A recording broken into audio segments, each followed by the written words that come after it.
आपको फोकस करना है, अब देखिए। मैं चाहती हूँ दुनिया भर देखे हमारे कृष्ण भगवान तो सामूहिक बलात्कारी थे। जो आपने बयान दिया है उसके बाद से आपको धमकियां मिल रही हैं, या फिर ऑल्ट न्यूज़ के जो फैक्ट चेकर है उन्होंने ट्वीट किया उसके बाद से मिल रही है? देखिए, सबसे पहले तो जो मैंने कहा है, मैंने कुछ रिलीजियस स्क्रिप्चर्स से पढ़ के बोला है। तो अगर आपको आपत्तिजनक लगता है तो वो तो सवाल ही बदल गया फिर, क्योंकि मेरी मंशा नहीं है कि मैं किसी भी धर्म विशेष की कहीं पे भी उसके खिलाफ नफरत फैलाऊं या इंसल्ट करूं या गाली गलौज करूं या फिर माहौल खराब करूं। जो लिखा है वो मैंने बोला है, और अगर वो कहीं गलत है तो मैं, आपको आपत्तिजनक लगता है तो फिर वो तो मैं कहूंगी कि मैंने तो नहीं लिखा और मैंने अपने मन से भी नहीं बनाया। अगर मैं गलत हूं तो मैं इनवाइट करती हूं किसी सीनियर इस्लामिक क्लरिक को आए और बताएं कि मेरे तथ्य बेकार है, मेरे तथ्य ठीक नहीं है, तो मैं अपने बयान को वापस भी लूंगी। परंतु जिस स्क्रिप्चर में से मैंने पढ़ के बातें कही हैं और बखूबी वही कहा है, उसको तोड़ मरोड़ के पेश करने वाले, एक बात पूरी होने दीजिए, एक अपने आप को फैक्ट चेकर कहते हैं जिसको मैं फेक न्यूज स्प्रेडर कहती हूँ। वो कह रहे हैं कि मैंने गाली दी, बता दीजिए कहाँ दी। वो कह रहे हैं कि मैंने नफरत फैलाई, भैया मैं तो जो लिखा है पढ़ के बता रही हूँ।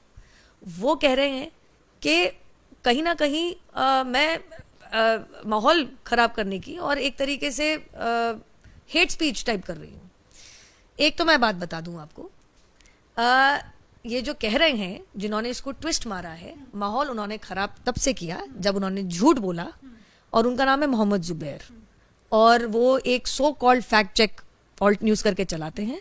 मैं उन्हें फेक न्यूज़ स्प्रेडर कहती हूँ कि जैसे मैंने उनसे पूछा कि आपने पूरी डिबेट क्यों नहीं अपलोड करी और आपने सिलेक्टिवली हेविली एडिट पोर्शन क्यों अपलोड किया, तो जवाब देने की जगह और फैक्ट चेक करने की जगह मुझसे कहते हैं कि जिस अन्य चैनल पे गई थी उस पे धर्म संसद की वीडियो अपलोड कर लो। भाई साहब, आप बहुत बड़े फैक्ट चेकर बताते हैं अपने आप को, जैसे मैं कहती हूँ फेक न्यूज़ स्प्रेडर। ना तो मैं किसी मीडिया चैनल में काम करती हूँ, और धर्म संसद में ना तो मैं हिस्सा थी वहाँ पे, और ना मैं धर्म संसद का यहाँ सपोर्ट कर रही हूँ। मेरा सवाल आपसे ये है कि आपत्तिजनक शब्द इसलिए मैंने कहा क्योंकि अगर आपको वो आपत्तिजनक नहीं लगता है तो जो आपने कहा, जिस एडिटेड चीज़ को मतलब जो एडिटेड पोर्शन है जिसको डाला गया है मोहम्मद जुबैर की तरफ से, उस बयान को आप दोहरा सकती हैं? देखिए, साफ बात तो मैं इतनी कहूंगी कि अब ये मामला सब जुडिस है। जिस तरीके की 70,000 प्लस मुझे जान से मारने की धमकियां आई हैं, और मैं आपको बता दूं तो भारत से नहीं विश्व भर से आ रही हैं। क्या आया है मेरे लिए? गुस्ताखे रसूल की एक ही सजा, सर तन से जुदा। क्यों? क्योंकि मोहम्मद जुबैर ने कहा कि मैं नफरत फैला रही हूं। क्या आ रहा है कि मेरी माता जी का सामूहिक दुष्कर्म हुआ तो मैं पैदा हुई, और इसीलिए मेरा और मेरी बहन के साथ सामूहिक दुष्कर्म होना चाहिए। क्यों? क्योंकि मोहम्मद जुबैर ने, जो ऑल्ट न्यूज वाले हैं, उन्होंने कहा कि मैं गाली गलौज कर रही हूं। तीसरा, कि मुझे और मेरे परिवारजनों को जान से मारना पड़ेगा। क्यों? क्योंकि मोहम्मद जुबैर ने कहा कि मैं नफरत फैला रही हूं। कृपया करके फैक्ट चेक करें, मैं इनवाइट करती हूं। मैं मोहम्मद जुबैर को ज्यादा इंटेलेक्चुअल नहीं समझती, ना जानकार समझती हूं। मैं इनवाइट करूंगी कि कोई इस्लामिक क्लरिक आए। देखिए, हम लोकतंत्र में रहते हैं, ये जगह सिविल डिबेट की है। अभी मुझे कुछ थ्रेट्स आई हैं जिसमें मेरे बलात्कार के साथ ये कहा गया है कि हमारे कृष्ण भगवान तो सामूहिक बलात्कारी थे, फोटो के साथ आया है। अब कृपया करके मुझे बताइए, मैं या किसी के भी नाम मुंह से आपने सुना है कि भैया जान से मार दो, बलात्कार कर दो? सुना आपने किसी के मुंह से? जिस तरीके का ये टारगेटिंग चल रही है, जिसमें करीबन 1 लाख मैसेजेस 70,000 बार पढ़ चुकी, मैं मजाक नहीं कर रही हूँ। अब तो 80 हो गया होगा कि मैं परेशान होगी, कितना फॉलो कर लूंगी सोशल मीडिया पर, फोन कॉल। सुबह मेरे पुराने घर पे तो लोग एकत्रित हो गए थे पूछने के लिए नुपुर शर्मा कहाँ है। मैं आपके द्वारा, आपके माध्यम से, देखिए, सिविल सोसाइटी में इस चीज की जगह नहीं है। विचार विमर्श करिए, अच्छी बहस करिए, तथ्य अगर है तो उसके ऊपर दूसरा तथ्य दीजिए। अगर मैं कुछ कह रही हूँ गलत है तो आप उसको नकारिए, बताइए कि मैं कहाँ गलत हूँ, मैं अपना बयान वापस लूंगी। लेकिन जवाब में अगर आप मुझे मेरे परिवार के साथ सामूहिक दुष्कर्म, सर तन से जुदा और जान से मारने की और खून खराबा करने की और माहौल बिगाड़ने की बात करेंगे, सिर्फ भारत से नहीं आ रही है, पाकिस्तान से, इंग्लैंड से, दुबई से, साउथ ईस्ट एशियन कंट्रीज से और ऐसी तमाम जगहों से आ रही है। एक किसी ने मुझे अभी एक लिंक भेजा जिसके बारे में मुझे पता ही नहीं था। उन्होंने तो वो वाली कंपाइलेशन बनाई है जिसके बारे में मुझे पता ही नहीं था कि ये भी चल रहा है इंस्टाग्राम पे, ट्विटर पे, फेसबुक पे, अन्य सोशल मीडिया प्लेटफॉर्म पे, मेरे फोन पे, मेरे इनबॉक्स में, मेरे ईमेल पे, मेरे व्हाट्सएप पे। मैं इतना कहना चाहूंगी, अगर मुझे या मेरे परिवार में से एक सिविल सोसाइटी की डिबेट की जगह अगर मुझे या मेरे परिवारजनों में से किसी को भी इतनी सी भी हानि हुई तो उसमें 150% मोहम्मद जुबैर जिम्मेदार है, क्योंकि उन्होंने नकली, फर्जीवाड़ा, फेक न्यूज फैलाया। फैक्ट चेक करने की जगह, सिविल डिबेट करने की जगह उन्होंने एक heavily edited selective video upload किया और जब उनसे पूछा कि आप सब कुछ दिखाइए तो उन्होंने बात से मुकर के बिल्कुल डाइवर्जन मार लिया। जो वीडियो मोहम्मद जुबैर ने शेयर किया है वो डिस्टॉर्टेड है। मैं आपको कह रही हूं वो हेविली एडिटेड है और अब मामला सब जुडिस है। मैंने अपनी कंप्लेन दर्ज कर दी है।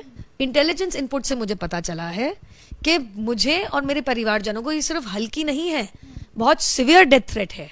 तो मैं पूछना चाहती हूं कि अगर किसी के स्क्रिप्चर से कुछ पढ़ना बोलना अगर मार काट की थ्रेट और धमकी इनवाइट करता है तो फिर आदरणीय सर्वोच्च न्यायालय ने जो कहा था कि हम एक फ्रीडम ऑफ स्पीच की कंट्री है and free speech and dissent is a safety valve of a democracy, तो क्या वो सही नहीं था?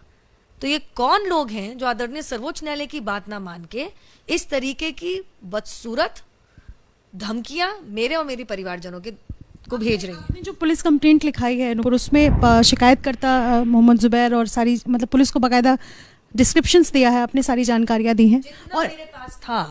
इसके साथ साथ एक और सवाल है, क्या आप सुरक्षा की मांग भी कर रही हैं? जी बिल्कुल कर रही हूँ और पुलिस कह रही है, मैं नहीं, कि आपके खिलाफ मोहम्मद जुबैर ने जो मुहिम छेड़ दी है फेक न्यूज स्प्रेड करके, ये कंट्रोल में नहीं आ रही क्योंकि ये भारत से भी बाहर से आ रही है। तो कल को अगर मैं दोबारा तिबारा कहूंगी मेरे परिवारजनों को, और मेरा तो पब्लिक प्रोफाइल है, हल्की सी भी हानि पहुंची तो इसमें केवल और केवल 150% fake news spreader Mohammed Zubair जिम्मेदार हैं। साथ में मैं आपको कुछ सुनाना चाहूंगी। आशा रखती हूं कि मोहम्मद जुबैर इनके खिलाफ भी ऐसी मुहिम छेड़ेंगे तो फिर married as Aisha may Allah be pleased with her at the age of 6 and consummated the marriage at the age of 9. This sign says, there's a hadith in Bukhari that Prophet Muhammad peace be upon him married as Aisha may Allah be pleased with her at the age of 6 and consummated the marriage at the age of 9. This sign says, there's a hadith in Bukhari that Prophet Muhammad peace be upon him married as Aisha may Allah be pleased with her at the age of 6 and consummated the marriage at the age of 9. अब अगर मैं आशा करती हूं कि मोहम्मद जुबैर का अगला tweet होगा, मैंने तो खैर ऐसे कोट भी नहीं किया जैसे किए हैं, कि जाकिर नायक उनके धर्म के खिलाफ नफरत फैला रहे हैं, उनके धर्म को गाली दे रहे हैं और भावनाएं भड़काने की कोशिश कर रहे हैं। और उसके बाद मैं भी देखती हूं अगर 1 लाख से ऊपर सरतन से जुदा की मांग और सामूहिक बलात्कार की मांग आती है तो क्यों नहीं करते? मैंने बोला ना, एक सिविल सोसाइटी है, डिबेट करते हैं। अगर किसी के स्क्रिप्चर से कुछ कोट करना अगर नफरत फैलाना है तो सवाल ही बदल गया, सवाल ही बदल गया। और मैं आपको क्या दिखाऊं, मैं आपको, मैं क्या क्या दिखाऊं आपको? The calls I am getting, the messages I am getting, and मैं कितनी बारी दोहराऊं कम है, मेरे परिवार में से किसी को भी कुछ हुआ, करने वाला और उससे बड़ा अपराधी मोहम्मद जुबैर रहेगा। देख लीजिए आप, ये देखिए सब, ये देख लीजिए आप सब।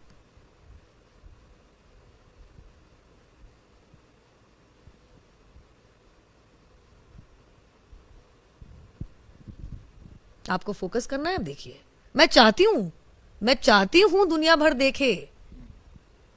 ये सब अभी एक ही समुदाय के लोगों की तरफ से आपको कॉल्स आ रहे हैं, मैसेजेस आ रहे हैं? इतना मुझे तो लोग बना के भेज रहे हैं, मुझे बता रहे हैं, इसको कंपाइल करके भेजा है हमारे एक समर्थक ने कि दीदी आपके खिलाफ बहुत सीरियस मामला चल रहा है, कौन कौन से शहर से कौन कौन से वो लोग अपने आप, मेरे पास सच में इतना समय नहीं है अभी कि मैं 1 लाख पढ़ूं, मेरे को अगला 1 महीना लग जाएगा, मैं आपको बता नहीं सकती और बयान नहीं कर सकती कि मैं इकट्ठा ही नहीं कर पाऊंगी कहां कहां से किस किस तरीके की धमकी मुझे आई है।